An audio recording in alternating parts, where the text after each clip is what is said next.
Okay, so today we are going to get a little bit inside my thought process and looking at like where I've started. So first thing that I did was now block out my training plan, but the first thing I did was I looked at like how do I create a training plan because I've got no idea where to start.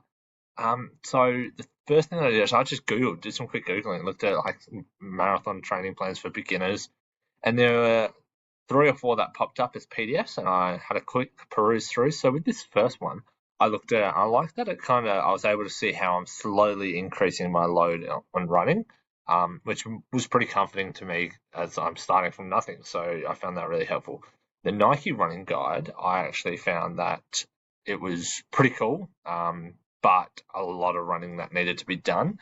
It's around about 5 runs a week, which for me seems ridiculous. And then same with this ASICS one here. So when I'm looking at it, this training plan is designed for beginning runners who can comfortably run a distance of 10 kilometers. That is not me. I cannot comfortably run 10 kilometers at this point in time. I can do it, but it's not comfortable. All right. And then this one here was something that I looked at. It was for the Sydney Marathon. So a really handy one as it's kind of like linked to a marathon. So if we have a look, it kind of had like some recovery or active recovery slash a rest day. It had 3 to 4 runs in there or 3 runs in there, which was a little bit comforting to me compared to this one, which is calling for 4 runs a week, which for me seems insane. I then watched a couple of YouTube videos. I watched this guy here. I found him really easy to understand and follow along. Ben Park was his name, and he's got a whole bunch of videos about starting your first marathon. So for me, I found them really helpful. And this is a screenshot that I took. One thing that I liked about this one is that he didn't have the same run on every day.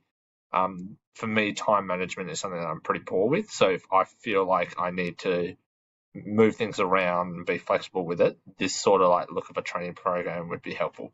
But I also found that it would be pretty tricky given the fact that it's also got 4 to 5 runs a week. And again, something I will struggle with. I then looked at this one here, the marathon training plan. Again, that was all right. He was a bit hard to follow along with, but one thing I did like about it is that he was kind of broken up into sections. So for me, that was pretty handy. It's able to see like those goals, achieve them as you go, and that then resulted in